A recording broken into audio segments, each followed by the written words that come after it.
was a must for every entrepreneur. Separating personal and business finance for growth. I'm sure hearing this topic divorce, you'll be wondering, what's that? Yes, you and your business have to separate.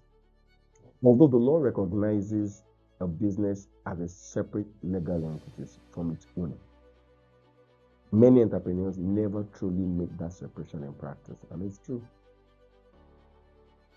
Personal and business affairs often become deeply intertwined, and this mingling is one of the major reasons why SMEs struggle or why your business is currently failing.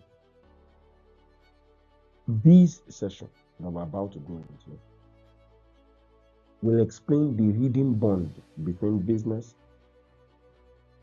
and the owners, legitimately so. It will highlight the risk of mixing personal and business finance together, and we will help you.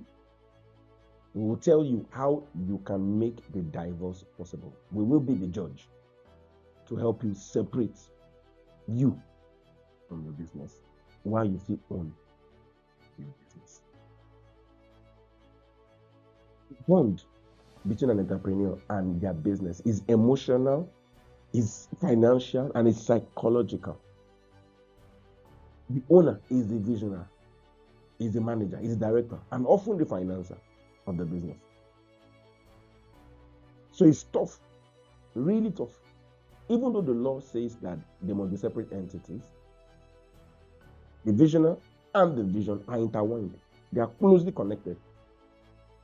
The owner of the business sits with the business, has the idea in his head, that is the idea in his mind. He sleeps with the idea. So it's impossible for you to separate the owner of a small scale business or even a medium scale business from the owner, really. In some cases, for very small businesses, most times even the business is operating from the home of the owner. The owner is playing multiple roles as everything, like I'm sure you will know. The owner has invested a lot of personal fund, time, and emotions into the business. Many times, at the cost of the business starting or growing, he has invested a lot of money they cannot even keep track of. So you'll be wondering when you say separate from the owner, but the business that you started, I know that will be tough. That's why we know that separation is absolutely difficult. But if you continue in that way of keeping your business and yourself together without proper separation, there'll be a challenge. Number one, it will be impossible to evaluate performance accurately. Growth cannot be measured independently. Cost will be distorted and decision making will suffer. If you really want to know the worth of your business, if you really want to know if your business is going as it should grow, and if you want to know if you yourself are growing, the best thing to do is to separate it. To measure growth of yourself and the business, separate them. Number two, it will lead to operational confusion. Operational confusion. If you keep on joining everything together, you can be living in the same house, but you can separate it reasonably, and you know it in your heart that you can separate it. There'll be poor financial discipline. If you don't separate it, if you don't see the business as separate from you, this is not to completely discourage you, but you will see that there is light at the end of the tunnel as we move on in this presentation. Next point. How do I implement it? How do I separate myself from a business I started? True separations begin with practical steps. And we will tell you the steps for which you can use to properly divorce yourself from this wonderful business of yours. Number one point you must do is you must maintain separate bank accounts. I think that's a very much easy one to do. Separate bank accounts. Your personal account will be separate from the business account. Number two, separate personal and business expenses. Yes, it's possible. Expenses that are business related must be in business. Expenses that are personal to you must be separated from you. And it's possible. Yes, for instance, your children's school fees cannot be connected to business. So you must ensure that that is paid from your personal account from the money the business paid you. Yes, you can say fuel. The car you drive is the same car that runs the business, does family runs, does everything. True. Fuel may not be easy to separate. But yes, that's part of the benefits you have in incurring some of your private expenses as business expenses. Yes, it's possible. But expenses that it can be reasonably separated from the business must be separated.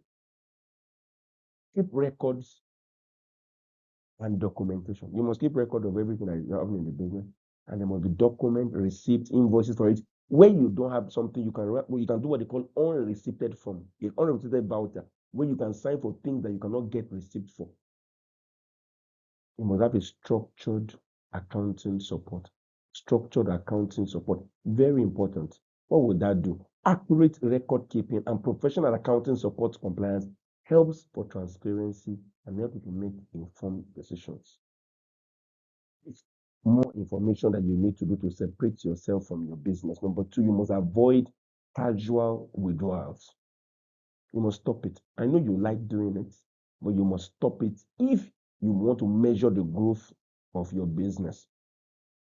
You should only borrow. Why not? You can borrow from the business because you also borrowed the business. Anytime you borrowed the business, it must be noted that you borrowed the business money. Don't buy something for the business with your personal card. No. Transfer the money from your personal account or from your card to the company account and then transfer from there. So there will be a trail. So you will inform your accountant that this is what you're doing. And when you have to borrow money from your business, yes, you can borrow money from your business gladly. It will be loan to the MD, loan to the director, loan to director 2. And it will be in record. You apply for it. Pay, you apply for it. Proper documentation, proper process is followed. You're wondering another point there, pay yourself a fair market-based salary. Yes. That's one of the things that will help you to manage your own personal expenses. How? If in the industry, how much should you pay yourself as the owner of the business? Salary to yourself, yes. Locate that salary to yourself.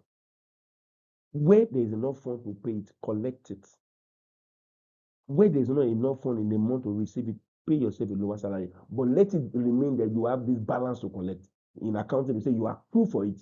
You keep a little bit of it. By the time the business has enough money, you take your salary. If maybe you are supposed to earn 3 million throughout the year, and when you look at every money you have collected from the business, just 2 million. As the business is ending and you see that there is profit, the business has profit, take that 1 million for yourself. That's not part of the profit of the business. Take it completely. Use drawings and dividend properly. You know, I said it earlier, you can always take a loan from the business. All those loans you are taking, by the end of the year, you see that there's profit. Yes, now. Turn those loans to dividend. Yes. Declare dividend. You are the owner of your business. You're taking salary, but you can take dividend. And that one is for your personal spending, personal enjoyment. You can retain some money. Yes, obviously you have to retain some money in the business to keep on running the business. But don't forget, even if you take the dividend, you can as well put this back as a loan to the business. See, more points. Build a solid financial system. True. If you must separate your business, you must have a tailored finance system that allows the business to track both, plan taxes, and make strategic decisions. It's by building a system. If you build your system well, then you'll be able to know the correct tax that you're supposed to pay. And your tax is not meant to be expensive if you plan. No, you cannot you cannot know the tax you will pay if you don't keep your books. You allow external people to come and be deciding the tax you should pay. No. Structure your business properly in such a way that you yourself, you know the small tax you are meant to pay. And why not? Systems do not need to be expensive. You can start from Excel, keeping paper records. You can graduate into using simple ERP solution as the business grows. And then keep on reviewing the systems regularly. Separation is a discipline. I know this divorce is going to be very painful. This separation may feel uncomfortable at first, but with consistency, it becomes second nature. So what you should do now, examine the bond between you and your business. Are you really separating yourself from your business? Seek professional guidance where necessary, and remain disciplined. Look for a firm that can help you manage your system, manage your business, manage you completely. You will really need to be committed to staying separate from your business. I know it's tough. You want to go back to your ex, but this divorce is not emotional. Like in that case, it is strategic and it is essential for long-term growth, compliance, peace of mind. I know your business will be better for it. I know you will be better for it too if you maintain this divorce. Thank you.